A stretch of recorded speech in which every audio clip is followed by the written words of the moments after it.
This is it. The new 6.2-liter V8 diesel engine that you're going to be seeing in Chevrolet's CK10, 20, and 30 series trucks. It'll be used in conventional 2- and 4-wheel drive, 1/2, 3/4, and 1-ton models for 1982. You'll be seeing it in Blazers, Suburbans, pickups, and chassis cab models. Today I'm going to cover some of the highlights of this new engine to familiarize you with it. I'll also show you a few things concerning service on the engine. However, the reference booklet that is included with this program contains more service information on the 6.2.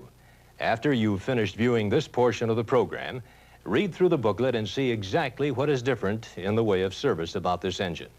First, this is a new engine. It is not based on any existing General Motors truck or passenger car engine.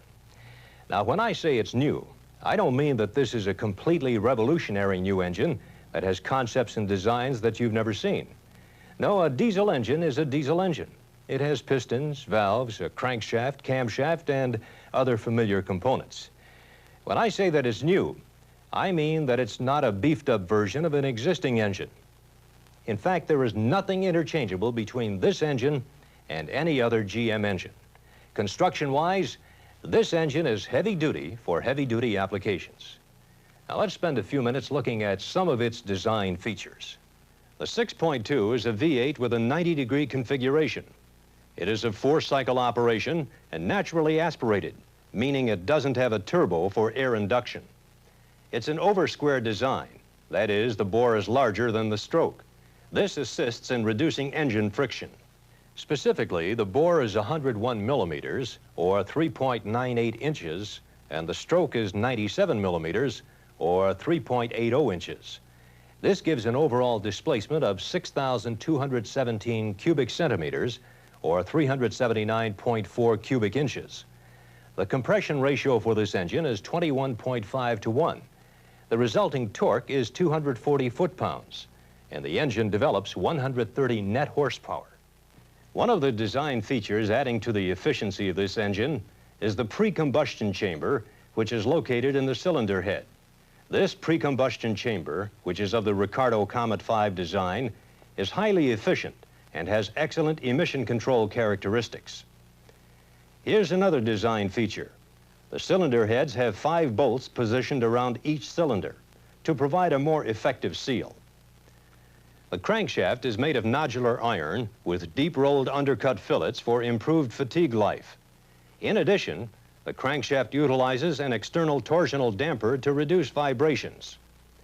Each main bearing cap is retained with 4 bolts in order to provide a more rigid support for the crankshaft and minimize stress.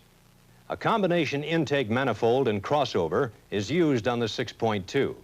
It is a spider air plenum type, which allows it to be completely separated from the coolant system. This permits removing the intake manifold without disturbing the coolant system. Removal and installation of the intake manifold is pretty straightforward without any special instructions.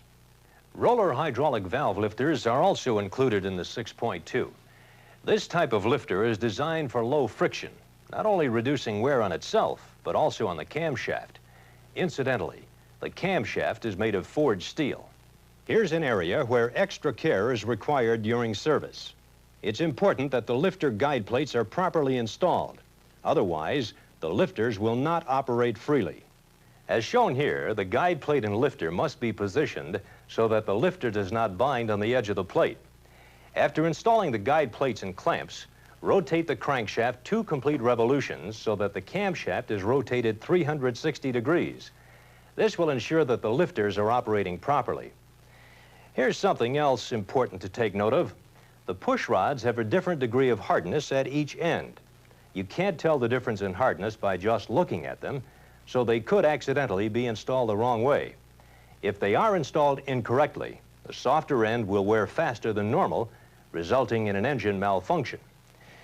To make sure that you install them correctly, mark the top of the push rods as soon as you remove them from the engine. Use a marker or paint and mark them near the top as I've done here. Make sure that you keep the paint off the end of the rod. By the way, replacement rods will be marked to identify the top of the rod. Here's something else that might look familiar to you. since it is also in use on another General Motors diesel engine. This is the EPR, or exhaust pressure regulator valve. If you're not familiar with this valve, which is located here at the exhaust, its function is to increase exhaust pressure during idle in order to increase the EGR flow to the engine. Needless to say, it's only used on those engines equipped with an EGR system. The EPR valve is normally open. To control the EGR system, an electro-vacuum system closes the EPR valve and opens the EGR valve. An electrical switch which controls the vacuum to the EPR and EGR valves is mounted here on the fuel injection pump. On those engines that are used in heavy-duty applications, if the vehicle is not equipped with an EGR system, but is equipped with an automatic transmission, a vacuum switch will be in this position. Both types of switches are adjustable. Refer to the service manual for the adjustment procedures. Over here are the oil cooler connections. The oil cooler tubes run from these two connections. Now, this one being for the pressure line, and this one being for the return line to the radiator oil cooler assembly. Oil leak potential is reduced because these connections are integral with the engine block rather than having to use an adapter. As you know, one of the most frequently heard complaints about a diesel engine has to do with cold weather starting. To reduce these complaints, the 6.2 comes equipped with a block heater for cold starts in severe weather. This heater preheats the engine coolant, making it easier for the glow plugs to perform their function. A fuel line heater is also included on the 6.2. This is a thermostatically controlled resistance type heater that is positioned so that it heats the fuel before it enters the secondary fuel filter. Functionally, this heater is very similar to what's already in use on another GM diesel. Another condition which is critical to diesels concerns water in the fuel tank. An in-tank water sensor is provided on the 6.2 and is connected to a warning light on the instrument panel. When the sensor detects water in the fuel, a signal is sent to the instrument panel warning light. The water can then be drained by using a siphon valve that is located in the underside of the vehicle chassis. Since I've mentioned the fuel system, let's discuss that system for a few minutes.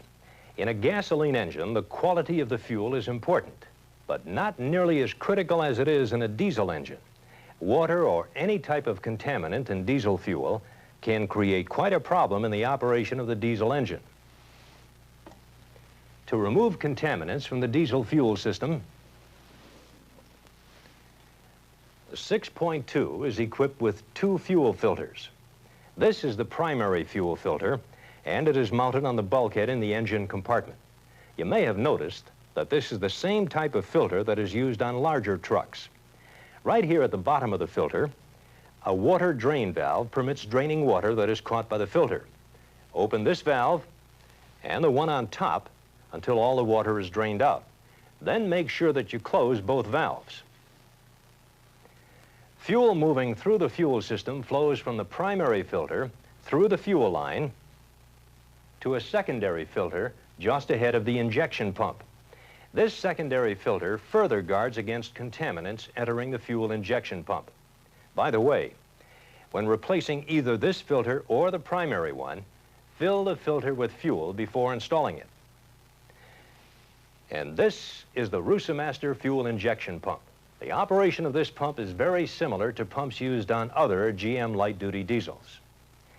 I'm going to take a few minutes and go through the pump removal procedure. Since this is a new engine and the pump removal is different from other engines that you may have serviced, I think you'll find this information useful. Mike here will go through the steps as I describe them. Okay, Mike, let's start. The first step is to loosen and remove the fuel lines from the secondary fuel filter. As soon as these lines are disconnected, cap them to keep them clean. In fact, make sure that whenever you disconnect any fuel line, you immediately cap the end of the line. Next, remove the two attaching bolts for the secondary fuel filter bracket and remove the filter and bracket from the intake manifold. By the way, if you were just going to change the secondary fuel filter, you'd follow these same two steps. After removing the filter and bracket from the manifold, you could then put the bracket in a vise and replace the filter. Okay, after you've removed the fuel filter, remove the intake manifold bolts. While Mike is doing that, there's one important point that I want to stress to you. As a technician, you've learned that it's good shop practice to work in a clean area and to practice cleanliness whenever and wherever possible while working on an engine. Well, when you're working on a diesel fuel system, cleanliness, whenever possible, is just not good enough. Cleanliness is mandatory when working on a diesel fuel system. Compared to a gasoline engine, cleanliness is about 3 times as critical for a diesel engine. Later, when I show you the precision design of the fuel injectors, you'll understand the importance of not contaminating the fuel.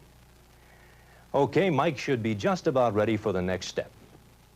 See this manifold bolt next to the vacuum pump? Before you can remove it, you must first loosen the vacuum pump and rotate it out of the way. Then you can remove the intake manifold bolt. The reason we remove the fuel filter first is to allow room to rotate the pump, since there isn't room to rotate it in the other direction. After all the bolts are removed, remove the intake manifold from the engine. As soon as you've removed the manifold, install the manifold covers, which are tool number J29664.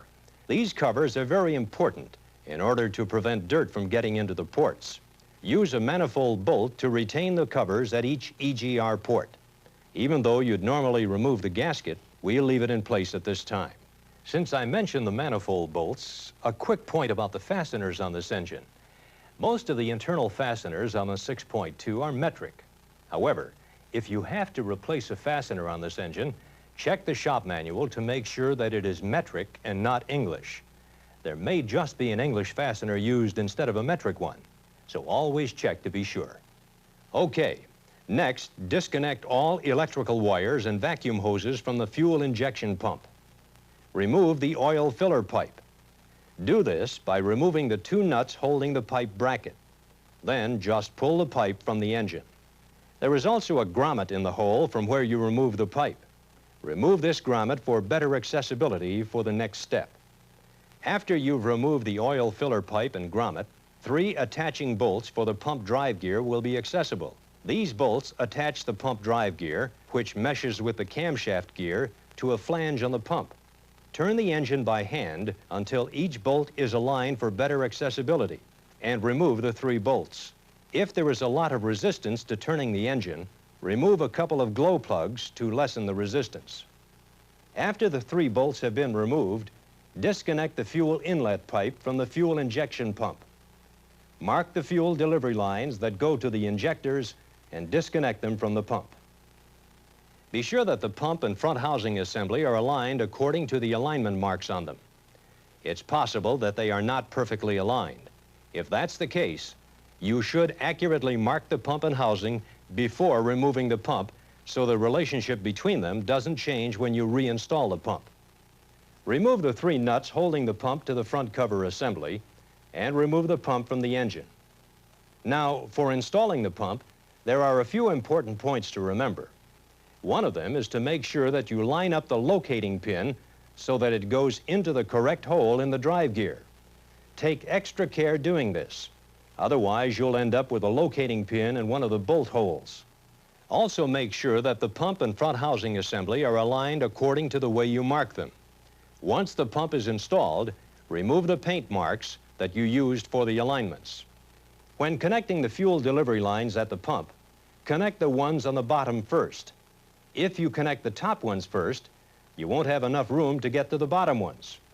Complete the rest of the installation and connect all wires and hoses to the pump. The last component I want to cover in the fuel system is the fuel injector. These injectors are threaded and are removed by using tool J29873. It's important to always remove and install the fuel injector assembly by the large lower hex, so as not to reduce torque on the nozzle holder assembly itself. The 6.2 is equipped with a Robert Bosch pintle-style fuel injector. As you can see in this cutaway, the pintle portion of the injector is a needle that fits into a precision seat. The slightest particle becoming embedded in the nozzle seat will destroy that precision and lead to a malfunctioning injector. And that's the 6.2-liter diesel service highlight story. Now take time to read through the reference booklet that's included with this program. There you'll find additional service information, including emission classes, trailer pulling and load carrying, maintenance intervals, and special tools. This program is designed to familiarize you with the 6.2. For the latest and most up-to-date service information, for the Chevrolet Service Manual with the 6.2 liter diesel. No, I wrote some supplies.